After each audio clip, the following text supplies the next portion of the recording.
I was in GSSC from like 2000, end of 2012 to maybe like, I was all the way out in 2018.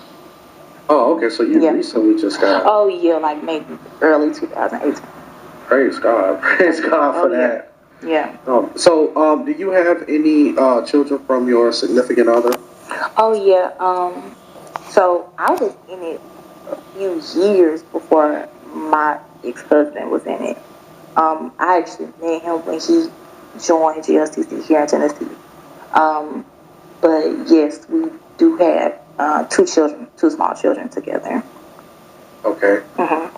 Now, what was the turning point? When did you get to the point to where you started to see that this may not be something that you want to be a part of?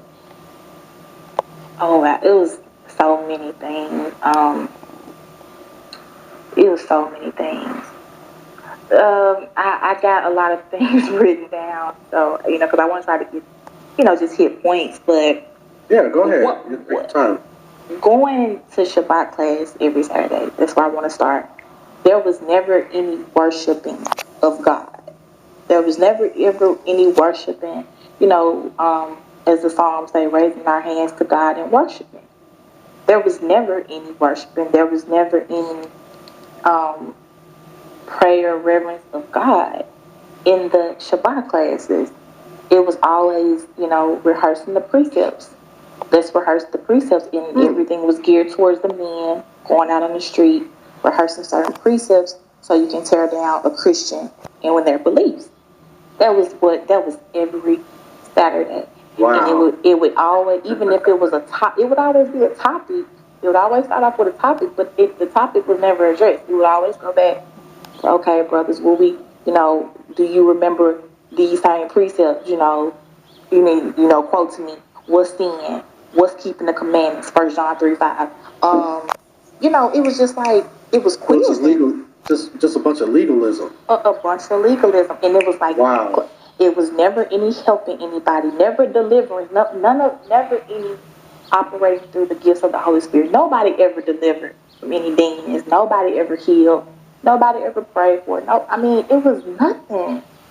And I was like, okay, I want my children to worship God when we go to so-called church.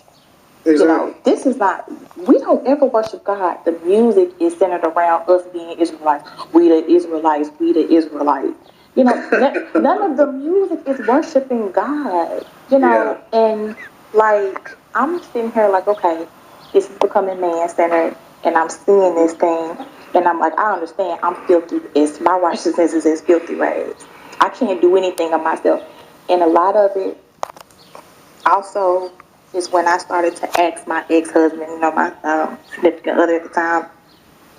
They never told the women anything. Like, it was so much that was talked about amongst the men that wasn't talked about, out in the open with the women. So I started to ask him, what's the doctrine? Like, do we believe in the deity of Christ? Because none of that was ever touched. Like I said, every Sabbath, It was a precept packet quiz every Saturday. And my spirit wasn't being fed at all. Like Jehovah's Witness. Right. Exactly. Yeah. And so I want to know, what do y'all, when the men talk, what's the doctrine of the Holy Spirit? Because I knew that they believed the Holy Spirit was the Mosaic law. I knew that. But I never could bang with it. I was like, that's not what the Holy Spirit is. The Holy Spirit is not the Mosaic law. And I know that. And I never sat right with it. I never sat right with the chart. But then a guy came out, I don't know if you saw the video, short 7-8 minute video, an elder who knew Abba Bivens came out and refuted and said that the 12 tribes chart was just a lure to get a lot of people in the camps. And so a lot of people stopped holding to the chart. And so, yeah, this was just recently, like maybe a year ago. And so a lot of people. So you're telling me that they're getting ready to start, or they're starting to do away with the charts? They're not really going by that anymore? When that video came out, a lot of people turned away from it.